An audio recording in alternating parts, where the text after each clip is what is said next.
موجود ہیں ایک ایسی شخصیت مولانا محمد علی جوہر صاحب کے نواسے شاہد علی بابر صاحب کے، جن کا علم و پاک تحریک میں جو ہے وہ بہت سی قربانیاں رہی ہیں جن کے بزرگان کی. تو آئے ہم ان سے جانیں گے مولانا محمد علی جوہر صاحب کے بارے میں، ان کی زندگی کے بارے میں، ان کی تحریک کے بارے میں. السلام علیکم شاہد علی بابر صاحب، کیسے ہیں؟ مہربانی، آپ سنائیے خیریت سے؟ جی اللہ کا شکر. اچھا مجھے بتائیے گا شاہد علی بابر صاحب کے آپ کا فیملی بیک گراؤنڈ کیا ہے، اور آپ کا مولانا محمد علی جوہر صاحب کے نواز کے ساتھ ان کا کیا تعلق ہے آپ کا؟ جی میری والدہ کے سگے چچا، چھوٹے چچا سب سے، یہ 5 بھائی اور ایک بہن تھی. 2 بھائی اپنی والدہ بی اما راج ماتا میری پل نانی پل دادی بھی، میرے دادا کی بھی خالہ تھی. ہمارا ایک ہی خاندان ہے والد والدہ کی طرف سے.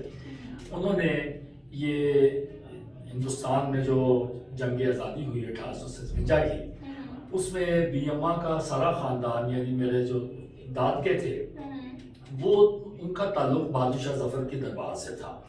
وہ ان کے درباری تھے. لہٰذا یہ جب جنگ آزادی ہوئی تو ہندوستان اور آج کے پاکستان کی 600 ریاستیں تھیں، وہاں کے تمام ریاستوں کے جو فرما روا تھے ان کو ملایا اور ایک جنگ کرنے کا فیصلہ کیا کہ اس انگریز کو نکالا جائے. انگریز یہاں اس صورت میں داخل ہوئے دھوکے سے کہ ایسٹ انڈیا کمپنی کے ذریعے یہ کاروبار کر کے لیے کلکتہ کے اندر آئے اور وہاں انہوں نے سکونت اختیار کی، اور وہاں آہستہ آہستہ ایسی نوبت آ گئی کہ بہادر شاہ ظفر کا لال قلعہ اندر تو بزرگ بادشاہ تھا، بہت زیادہ عمر تھی ان کی، لیکن اس کا پیرا انگریز جو فوجی تھے وہ دے رہے تھے سارا، اور ابھی مغلوں کا جھنڈا وہاں لگا ہوا تھا. تو بی اما کے خاندان کو یہ ایک بچی تھی چھوٹی اس وقت، مولانا محمد علی جوہر کی والدہ. وہ تمام رشتہ داروں کو انگریز نے یہ جنگ اس کو کہا یہ جنگ غدر ہے اور ان کو پھانسی پہ لٹکا دیا. یہ بچی اپنے بزرگوں کو درختوں کے ساتھ پھانسی پہ لٹکا دیکھ رہی تھی اور جھاڑیوں میں چھپ کر اپنی جان بچائی اور یہ تہیہ کیا آبادی بانو بی اما نے کہ میں اس انگریز سے اگر میری شادی ہوئی اولاد ہوئی تو میں ایک طویل جنگ لڑوں گی ان کے ساتھ. اور ایسے ہی ہوا. آفرین ہے اس بزرگ عورت پہ، بی اما پہ، میری پل نانی پہ. انہوں نے 2 بچوں کو مولانا محمد علی جوہر آکسفورڈ گئے، لنکن گئے، وہاں تعلیم دلوائی. پہلا ان کا مدرسہ جو تھا وہ مسجد میں قرآن کریم کی تعلیم دلوائی. پھر ان کو جو عشق تھا، جو ان کے واسطے سارا ان کی زندگی کا منبع تھا، وہ علی گڑھ کی یونیورسٹی سر سید کا مدرسہ، جس میں انہوں نے تعلیم حاصل کی، اور ان کو فخر تھا اس پہ کہنے پہ. اور اس حد تک فخر تھا کہ ایک جلسے میں مولانا محمد علی جوہر تقریر کر رہے تھے تو ایک انگریز عورت نے کہا کہ محمد علی جوہر آپ کی انگریزی کو سمجھنے کے واسطے ہمیں تو ڈکشنری کھولنے کی مدد لینی پڑے گی. آپ اتنی ثقیل اور اتنی مشکل انگریزی بولتے ہیں، یہ آپ نے کہاں سے تعلیم حاصل کی ہے؟ ان کہہ رہے ہیں برطانیہ کا چھوٹا سا قصبہ جس کو آکسفورڈ کہتے ہیں، اور تمہارے آکسفورڈ چلا گیا تھا، تمہاری انگریزی کو پڑھ کے میں نے ایسے مارا، انگریزی کی کیا اوقات ہے میرے آگے. یہ سب کمال میرے علی گڑھ کے مدرسے کا ہے. اور never ever call me Muhammad Ali Ali, you always call me Muhammad Ali آکسن, always call me محمد علی علی. یہ علی گڑھ کا کمال ہے جس میں محمد علی. اچھا بہادر صاحب مجھے بتائیے گا کہ آپ کی ارلی ایجوکیشن کہاں سے، آپ اپنی تعلیم کے بارے میں؟ میرے والد والدہ کی شادی پاکستان میں ہی ہوئی. 48 میں میرے والد یہاں آئے اور فرسٹ کزن تھے اور میں پاکستان میں پیدا ہوا. لیکن مجھے اللہ تعالیٰ نے اتنا ذہن اور عشق اور محبت اس سرزمین سے، پاکستان سے، اور دیکھیے صاحب ہمارے مغلوں سے انہوں نے ہوئی ہے نا پورے ہندوستان پہ 600 سال حکومت مغلوں نے کی، مسلمانوں کی حکومت تھی وہاں پہ سارا، اور ایک بڑا نظام چلایا انہوں نے وہاں پہ بیٹھ کے. تو ہندوستان سے تو تعلق ختم نہیں ہو سکتا. میرا تعلق میرے بزرگوں کا ریاست رامپور یو پی کی ریاست ہے، پرنسلی اسٹیٹ اس سے ہے، اور میں لاہور میں پیدا ہوا اور اسکولنگ میری ہوئی اس وقت انگریز پڑھاتے تھے یہاں پہ، اور اینگلو میڈیم سے کیتھیڈرل تھا اسکول. اور اس کے بعد میں نے Forman Christian college F C college join کیا. اس وقت بھی ہمارے امیرکنس پروفیسر تھے. تو میں دس آرٹس میں simple graduate as with Britishers as well as Americans. تو مجھے اللہ کا شرف یہی حاصل ہوا. لیکن میں ہسٹورین تھا، تاریخ سے مجھے شوق تھا، اور میں کلیکٹر تھا. ایک بہت بڑی بلڈنگ جسے 14 سال لگے ڈیفینس میں بنانے میں، جو کہ میرا گھر ہے، وہ ایک تحریک آزادی میوزیم ہے، اور یہ 14 سال میں یہ مکمل ہوا ہے. اور اچھا بہت بڑا بزنس نام رکھتے ہیں ہم، بابر اینڈ کمپنی سے 67 برانچیں میرے والد نے بنائی، بہت بڑا نام ہے. تو اللہ نے کوئی پیسے کی کوئی ایسا مسئلہ نہیں تھا، لیکن میری ساری کلیکشن اور یہ تمام سامان اور اینٹیکس اور نوادرات اور ہسٹری بکس اور تمام تصویروں کا خزانہ ہے جو میرے پاس ہے. اتنی تصاویریں تو خلافت موومنٹ کی اور مسلم لیگ کی किसी म्यूजियम में नहीं है जितनी मेरे हॉल में आवेजा है। अच्छा बाबर साहब मुझे बताइएगा, एक 18 साल का लड़का कि जिसने होश संभालते ही एक ऐसी तहरीक की बुनियाद रख दी थी जो कि तारीखी तहरीक बन गई, तो जरा इसके बारे में हमें बयान देखिए कीजिए। सबसे पहले तो मैं अल्लाह की देन की का शुक्र अदा करता हूँ। मेरी बेगम का खानदान ये रियासत लाहौर से ताल्लुक़ है। हिज़ हाइनेस नवाब सर अमीनुद्दीन लोहारू इनके परदाना, और ये अंग्रेज़ों की इनके ऊपर दस्तखत थी और अंग्रेज़ों के टाइटल मिले हुए थे सारे। तो ये इसमें जो नवाब शमसुद्दीन लोहारू थे ये पूरी तारीख है, और मिर्ज़ा गालिब दामाद थे लोहारू वालों के, मेरी तरह जैसे मैं दामाद हूँ। तो उसमें ये है कि सारा उसमें जो नवाब शमसुद्दीन लोहारू थे उस वक्त तो मिर्ज़ा गालिब भी हयात थे और वो बैठे हुए थे, और अंग्रेज़ों ने उनका खर्चा बंद कर दिया रियासतों का जो दिया, और हिंदुस्तान पे कब्जा कर दिया, और वो बड़ी तकलीफ में थे। तो पहला रेजिडेंट पंजाब जो फ्रेजर आया दिल्ली में, और तो वो अभी तो बहादुर शाह जफर नहीं गए थे लेकिन अंग्रेज आ चुके थे पूरे, और उन्होंने फ्रेजर से कुछ अपना मुतालबा किया। मिर्ज़ा गालिब को वो गए कलकत्ता, वहाँ पे जो जनरल बैठा हुआ था अंग्रेज, उसने उनकी बड़ी बेइज्जती की और उनको निकाल दिया मिर्ज़ा गालिब को कि तुम्हारी जुर्रत कैसे हुई। तो नवाब शमसुद्दीन लोहारू ने कहा कि आप अब तकलीफ ना कीजिए, मैं 2 मिनट में अपना खर्चा ले लूँगा।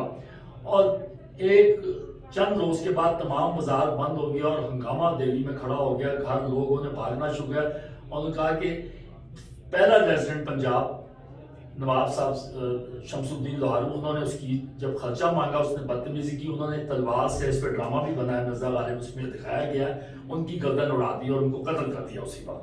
तो उस बर्दाश्त में उनको भी फांसी दे दी गई फौरन ही, और सारे बाजार बंद हो गए, मुसलमानों पर जुल्म जाने शुरू हो गए। तो ये एक देखिए 1945-44 की बात है। तो ये जंग आज़ादी तो उसी वक्त से शुरू हो गई थी। नवाब शमसुद्दीन, उनके बेटे हजरत दाग देलवी वो बहादुर शाह जफर के स्टेप ग्रैंडसन थे, उनकी वालदा शमसुद्दीन लोहारू की बेगम, ये लोहारू वाले बड़े खूबसूरत लोग हैं, औरतें बड़ी खूबसूरत इनकी। तो इसमें उनकी शादी जो हुई वो जवान थी और बड़ी खूबसूरत औरत थी हिंदुस्तान की। तो बहादुर शाह जफर के पहले बेटे फखरू मिर्जा के साथ उनकी शादी हुई, और हमारे नाज़रीन ये जानना चाहते हैं कि मौलाना मोहम्मद अली जौहर साहब का कांग्रेस के साथ क्या रिश्ता, ये भी जरा बताइए। देखिए ये तो सिलसिला पे मैं इसको यूं आपसे इसकी कड़ी मिला देता हूँ, कुछ वक्त का भी है। वो ये है कि 1906 में मौलाना मोहम्मद जौहर एक लड़के ने मुस्लिम लीग की बुनियाद डाली। ये 7 लोग थे जिन्होंने मुस्लिम लीग की बुनियाद ढाका में डाली। इत्तेफाक से मैंने आज तक कभी बांग्लादेश मैं नहीं कहता, ना मैं ये लफ्ज इस्तेमाल करता हूँ, इससे मैं बड़ी नफरत करता हूँ।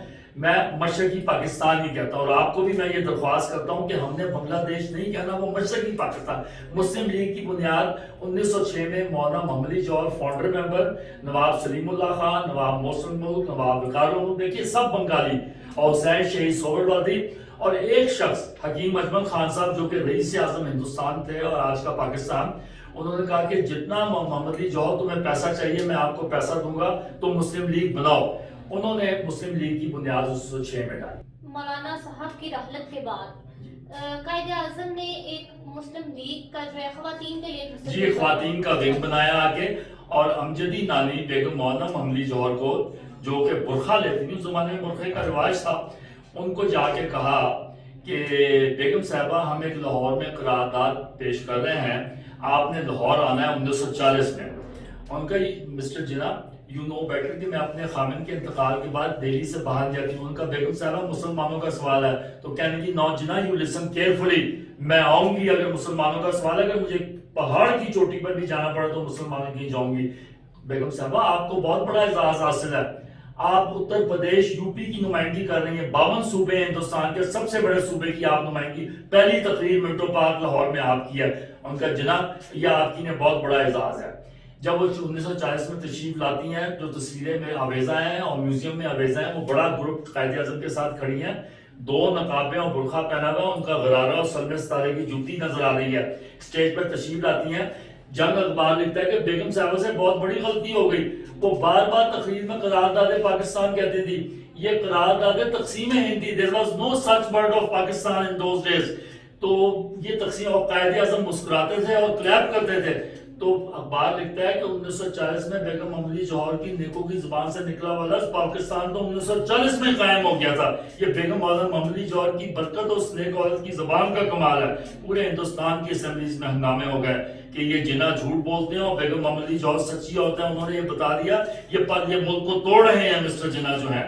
लेकिन ये बात उनके ज़माने में तो फैसला ये होना था करारदाद में कि जहाँ मेजॉरिटी पॉपुलेशन है वहाँ मुसलमानों का गवर्नर या चीफ मिनिस्टर होगा, जहाँ हिंदुओं की है, मुल्क तो एक ही रहेगा हिंदुस्तान। अच्छा बाबर साहब, मुझे ये बताइएगा कि आजकल नौजवान अगर कोई तहरीक चलाते हैं या कोई आवाज उठाने की कोशिश करते हैं तो उनकी आवाजों को दबा दिया जाता है, तो आप क्या कहेंगे कि यानी क्या पैगाम देना देखिए, चाहेंगे मैं नौजवानों को? मेरे मिलने वाले हैं, मेरे दोस्त अहबाब हैं, मेरे उनके साथ बड़ा मिलना है, मैं कोड वर्ड्स में बात करूंगा।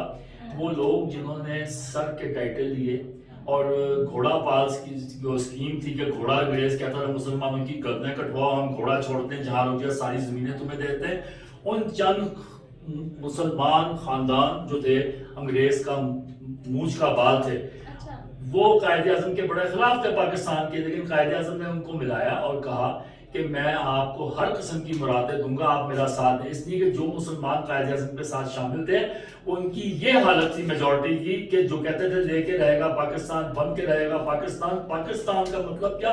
ला इलाहा इल्लल्लाह। उनके पैर में तो जूती तक नहीं थी, तो वो क्या कर सकते? उनको मजबूरन इन खानदानों को मिलाना पड़ा और वही हुआ कि पाकिस्तान बनते ही उनके पैर में जूती के बगैर ही दुनिया से रह फरमा गए। उनके बच्चों के पैरों में भी जूती नहीं है। मंजिल उन्हें मिली जो शरीके सफर ना थे, वो अंग्रेजों के परवंदा, उन्होंने यहाँ असेंबलियों पर कब्जा कर लिया। आज तक उनके बगैर असेंबली में सीट्स आ ही नहीं सकती।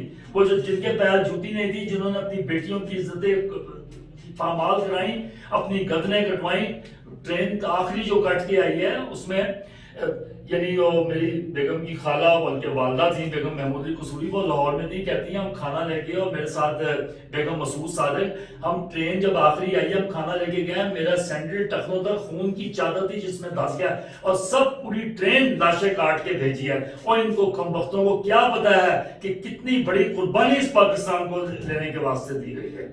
अच्छा बाबर साहब, बहुत शुक्रिया आपके वक्त का।